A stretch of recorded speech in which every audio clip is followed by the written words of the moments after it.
예수님이 태어나셨습니다. 그런데 왜 나보고 어떻게 하라고? 이 질문을 할 때에 여러분 한번 자기 스스로 질문해 보십시오. 늘 들어왔던 대로, 익숙한 대로 내가 그냥 얘기하는지. 여러분들은 결혼하고 나면 자녀들이 오늘 부모님이 결혼하신 날입니다, 이렇게 축하를 하고 기념을 해주면 그 다음 연도가 기대가 되나요? 전혀 기대가 안 됩니까? 사람은요, 누가 그렇게 해주면 그 다음에 그 시간을 기다리게 돼 있어요. 하나님은 분명히 그날을 기념하라고 말씀해 주셨거든요. 그래서 우리가 기념할 날, 어떤 분들은 이것이 신학적으로 예수님이 이날 태어났냐 아니냐 이 논쟁이 중요한 것이 아니라 오늘 우리 모두가 예수를 믿던 예수를 믿지 않던 12월 25일은 예수님이 태어난 날로 서로가 인정을 하고 그렇게 알고 있어요. 그러면 예수님이 태어났다고 하는 것이 지금을 살아가는 나에게는 어떤 관계를 맺고 어떤 태도로 살아야 할까? 그렇다면 오늘 메시아라고 하는 이 단어가 요한복음에만 1장 41절, 4장 25절에 나와요. 메시아라고 하는 이 단어가 요한복음에만 나옵니다. 그런데 구약의 히브리어예요. 메시아를 번역하면 헬라어로 그리스도이다, 메시아는 그리스도라는 히브리어와 구약의 헬라어인데 이 단어의 뜻은 기름 부음 받은 자다라는 뜻이에요. 그러면 기름 부음 받은 자라고 하는 이 뜻이 왜 이렇게 형성이 되었을까? 구약의 이것과 관련된 단어들을 찾아내고 오늘 여러분들은 그 단어가 쓰인 그 용례를 보며 지금을 살아가는 나도 이런 의도로 신앙생활을 하고 신앙생활에 구체적으로 이것을 통해 내가 이런 결단을 하고 살아야지, 이것이 하나님을 기념하고 경배하는 의식의 중심입니다. 구약에서 기름 부음 받은 자다라는 단어는 히브리어로 마시아흐라는 뜻이에요. 그러면 이 단어가 동사로 쓰였을 때에 마샤흐, 기름을 붓다, 칠을 하다, 이 동사에서 유래한 거예요. 일상적으로 이 마샤흐라고 하는 동사는 어디에 쓰였냐면 집에서 칠을 할 때 쓰였어요. 예레미야 22장 14절에 보니까 백향목으로 집을 짓고 그리고 붉은 칠을 했다라고 성경에 쓰여져 있습니다. 그러면 붉은 빛으로 칠했다라고 하는 것이 무엇을 의미하느냐? 한번 이렇게 생각해 보세요. 오늘도 여러분들이 화장을 하고 오셨지요. 남자분들도 로션이나 기타 다른 것들 바를 수도 있어요. 성경대로 말하면 칠하고 오셨어요. 그런데 오늘 딱 보니까 아니, 권사님 오늘 어떻게 입술을 지난주까지는 빨간 거 칠하더니 오늘은 시퍼런 거 칠하고 왔네? 아우 추워라. 이러면은요 사실이 아니에요. 사실은 파란 립스틱을 칠했네. 그런데 여기에 자기 생각, 자기 감정을 섞으면 사실이 되지 않습니다. 자, 파란색을 칠하던 빨간색을 칠해도 누가 칠했어요? 자기가 칠했어요. 근데 왜 남이 이래라 저래라 해? 누구 마음에 들게 칠했어요? 내 마음에 들게 칠했어요. 신기하게도 고린도후서 1장 21절에 우리를 너희와 함께 그리스도 안에서 굳건하게 하시고 우리에게 기름을 부으신 이는 하나님이시라. 아멘. 구약의 표현으로 보니까 칠해주신 분은 누구나 하나님이시다. 이 하나님이 칠하신 것을 구약에서는 모형, 예표를 통해서 진짜로 칠하는 게 무엇인지 가르쳐 주려고 모형으로 예표로 하셨다 그 얘기예요. 그래서 구약에서는 집을 짓고 백향목으로 집을 짓고 붉은 칠을 했다. 이게 무슨 의미냐? 그것은 다른 말로 보이면, 여러분 페인트 칠하면 어떻게 보여요? 예? 더 다르게 보여요. 내가 입술을 빨간색을 칠하던 파란색을 칠하던 어떤 색을 칠하던 뭐예요? 나를 아름답게 보이려고 칠하는 거지요. 본래는 그렇지 않은데 다르게 보이려고 화장을 하는 거지요. 마찬가지로 구약에서도 다르게 보여주려고 칠을 한다는 거예요. 그런데 그 칠하는 것이 어떤 의미냐? 예수의 피를 칠해서, 예수의 피, 붉은 그 피를 칠해서 내 모습과는 다르게 보여주신다는 거예요. 내 모습은 뭐예요? 죄인이에요. 내 모습은 허물로 연약한 것으로 죽을 수밖에 없는 사람인데, 예수의 피, 생명, 그 생명으로 나를 터칠해줘서 죽은 자와 같은 나를 산 자처럼 보여주신다는 거예요. 그게 그리스도다, 메시아다라는 의미예요. 여러분과 제가 오늘 예수 믿었어요. 예수님이 오셨는데 언제 오셨어요? 2021년도에. 근데 이자가 생각 안 나갖고 2001년도 전이라고 그랬어요. 2021년도 전에 주님이 그렇게 나에게 칠을 해주시려고 오셨다. 누가 칠해요? 하나님이 칠해주신다. 그 방법이 뭐냐? 예수의 피로 나를 칠해주시는데, 성경대로 이야기하면 예수님이 나 대신, 나의 죄 대신, 나의 연약함 때문에 십자가에서 못 박히고 창에 찔려서 피를 흘리셨다. 그 피로 하나님이 우슬초로 찍어가지고 나를 발라주셨다. 그래서 어떻게 됐다? 내 모습과는 다르게, 내 모습은 죄인인데 나를 거룩한 하나님의 백성, 하나님의 자녀 거룩하게 보여주셨다. 거룩하게 보여주신 근거가 뭐냐? 머리끝부터 발끝까지 예수님의 피를 발랐더니 그렇게 변했더라. 이것이 믿겨지면 아멘 하시기를 바랍니다. 두 번째로 이 마샤흐라고 하는 단어가 쓰여진 걸 보게 되니까 방패에 기름을 발랐다는 거. 이사야 21장 5절에 보니까 방패에 기름을 발랐어요. 여러분, 이 당시에 방패는 어떤 거냐? 가죽으로 덧입힌 거예요. 그러니 가죽을 유연하게 만들려면 어떻게 돼요? 기름칠을 해야 돼요. 사무엘하 1장 21절에 두 용사의 방패가 버림받음이니라. 곧 사울의 방패가 기름 부음을 받지 아니한 같이 되미로다. 아멘. 사울이 하나님 보시기에 하나님이 기름을 안 발라줬더니 사울이 버림받은 거예요. 이사야 21장 5절에는 고관들아 일어나 방패에 기름을 바를지어다. 그러면 방패를 그렇게 유지보수하는 이유가 뭐냐? 그 방패를 통해 나에게 날아오는 화살, 창, 나를 죽일 수 있는 공격적인 그런 무기로부터 방어하는 것이 방패예요. 여러분, 그 방패에 기름칠한다는 거예요. 이것이 마샤흐라는 단어가 쓰여진 용례예요. 그러면 신약에 와서 우리는 에베소서에 뭘 얘기를 하냐면 하나님의 전신갑주를 입어라. 그러면서 믿음의 방패 얘기가 나와요. 믿음의 방패가 무엇을 막아주느냐? 불화살을 막는다 그랬어요. 불화살은 한마디로 말하면 나의 이성과 논리를 가지고 이해가 안 되는 현장에서 믿음의 방패를 세우라는 거예요. 그런데 믿음의 방패를 뭘로 유지해요? 기름칠하는 거예요. 이게 무슨 기름칠하는 거예요? 신약에 와서는 말씀에 기름칠하는 거예요.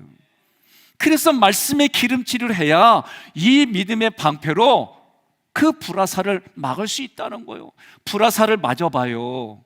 여러분, 그 고통은 이루 말할 수가 없어요. 상식 밖의 이야기들이 일어날 때 완벽주의는 옳고 그름이 강한 사람들이에요. 자기 기준의 옳고 그름이 벗어나는 일들이 너무 상식 바뀌고 상식을 뛰어넘어서 일어나지 않는 일들이 합리적인 걸 뛰어넘어서 비합리적이고 비과학적이고 비논리적인 일들이 일어나면 관계 맺는데 너무 어려워요. 고통스럽습니다. 그런데도 성경은 뭐예요? 믿음의 방패로 불화살을 막으라는 거예요. 하나님의 말씀으로. 여러분, 불화살을 그냥 맞으면 거기마다 다 어떤 일이 일어나냐면 판단을 해요. 사람마다 판단을 하는데 그 판단에 따라 옳고 그름, 착하다, 착하지 않다, 다양한 판단들이 이루어져요. 그러면 결국 내 눈에 보고 좋으면 수용하지만 그렇지 않으면 수용하기가 어려운 것이 우리들의 삶이에요. 모든 게 이해가 되어집니까? 이해가 안 되어져요. 그런 일들이 너무 많아요. 그럴 때마다 믿음의 방패를 쓰라는 거예요. 하나님의 말씀으로 나를 보호하고 말씀으로 내 삶에 가득 차면 그 말씀이 이기는 거예요. 여러분, 예수님도 마귀가 요구했어요. 자기에게 무릎 꿇고 그리고 천하 만국을 보여주며 자기에게 절하라는 거예요. 그럴 때마다 하나님의 말씀으로 믿음의 방패를 쓰고 하나님의 말씀으로 검을 사용한 것이 우리 예수님이에요. 오늘 여러분과 저도 마찬가지입니다. 이 땅을 살아가면서 예수님의 피가 나를 지켜주시고 나를 보호해 주신다. 그것이 방패라는 개념으로 구약에서 얘기해 주셨고 신약에 와서는 믿음의 방패를 사용하라 말이요. 그래야 내 생각과 감정이 여러분 균형을 이루고 조율을 이루어요. 오늘날 상하층으로 아파트에 사는 분들이 어려움을 겪어요. 왜 그럴까? 너무 이 공법이 이윤을 추구하는 업자들이 어떻게 보면 튼튼하게 짓지 못했다는 생각이 들어요. 몽골에 갔을 때에 겨울에 갔습니다. 내적 치유에 강의하러 팀들이 목회자들하고 평신도들이 한 팀이 돼서 갔어요. 한겨울이에요. 얘기가 뭐냐면 절대 모자를 써야 됩니다. 몇 가지 당부가 있어요. 모자를 안 쓰면은 서서히 모르지만 여기가 너무 차가워서 죽는 경우가 있다는 거예요. 제 문화 속에서는 경험한 적이 없어요. 선교사님들이 하라는 대로 모자도 쓰고 그리고 문을 열고 나가면 추운데 들어오면 따스해요. 벽이 기본적으로 30cm예요. 놀라지도 않는구나. 나는 놀랬어요. 왜 이렇게 두껍지? 그래서 우리나라도 이렇게 두껍게 벽을 쌓고 층간에 소음이 흘리지 않도록 들어가지 않도록 그렇게 하면 안 될까? 이런 생각을 해봐요. 결국 층간 소음이 내 생각의 한계 때문에 내 감정의 한계 때문에 일어나는 부딪힘이에요. 층간 소음만 그렇습니까? 관계와 모든 게 다 마찬가지예요. 이걸 이길 수 있는 방법은 단 한 가지, 자기의 신념과 자기의 생각과 감정을 넓히는 방법밖에 없는데 여기에는 항상 한계가 있어요. 그러나 성경은 예수 그리스도의 피, 여기서 나오는 것이 아가페의 사랑이라는 단어예요. 사람에게서 나오는 게 아니에요. 이 아가페의 사랑, 이 피 흘림이 나를 보호해 주시고 나를 지켜주신다. 공격이 있어요. 어떤 공격이 있습니까? 백 목사, 아이고, 네 상황을 생각해봐라. 네가 여기에서 강대상에 올라올 만큼 행동 잘했냐? 아이고, 너 10여 년 전에 이런 사건 저질렀잖아. 아이고, 20년 전에 이런 일 저질렀고 그러면서 네가 이렇게 하냐? 그렇게 얘기하는 사람이 있어요. 난 그렇게 얘기 안 했으면 좋겠어요. 얼마나 나를 힘들게 하는지, 아프게 하는지, 고통스럽게 하는지, 집요하게 나를 그렇게 욕하고 말로 때리고. 누구예요? 내 생각이 나를 그렇게 하고 있어요. 갑자기 얼굴을 찡그리면 옆에 사람이 나한테 욕한 줄 알아요. 제가 지금은 아내가 문 앞에다가 쓰레기 봉투나 이런 거 놓으면 내가 보면 가지고 나가요.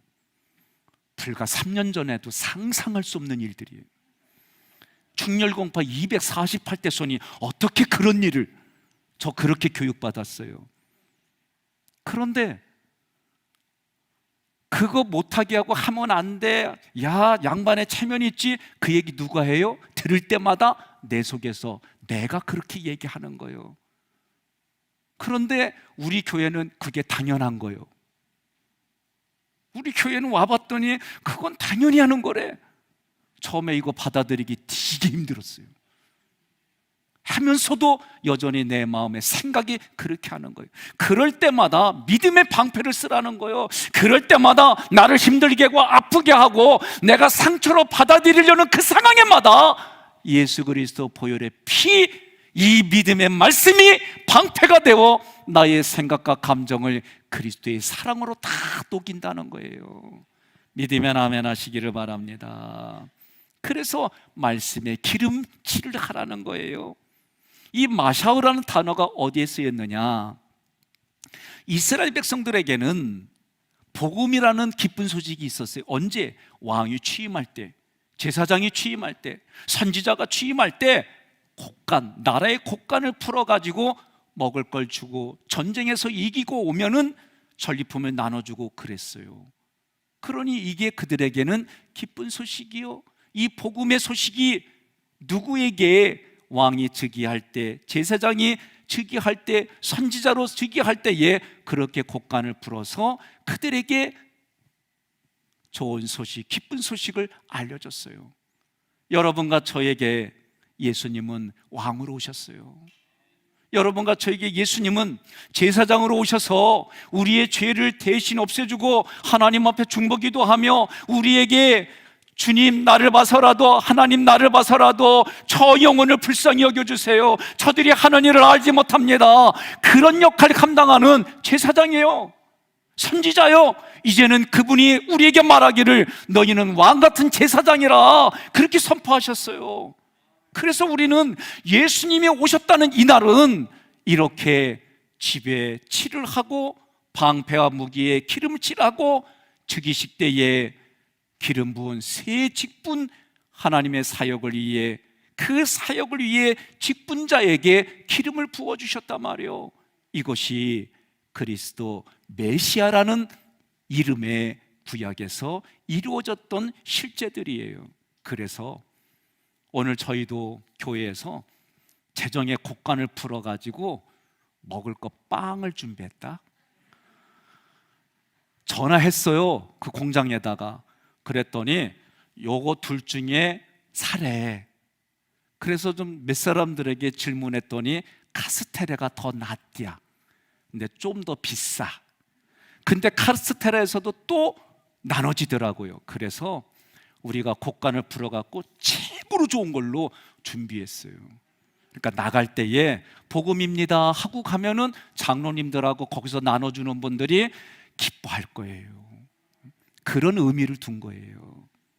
왜 성경이 그렇게 한 걸 오늘 지금 우리는 이런 의식을 통해 그런 기념, 이런 의식들을 오늘 살아가지만 그런 스피릿들이 내 마음에 가득 차서 남들과 똑같은 모습일지라도 세상 사람들은 예수가 태어난 의미도 모르고 나하고는 아무 상관이 없는데 그렇게 노는데, 여러분과 저는 예수님이 오셨어, 나 때문에 오셨어, 기쁜 소식을 전해주시고 그 예수님이 하신 세 가지 일들이 구약에 보니까 이미 그들이 문화적으로 그렇게 하고 있어.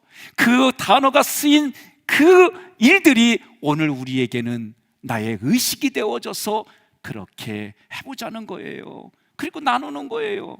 오늘 제가 그랬어요. 식구수대로 가지고 가라 그랬어요.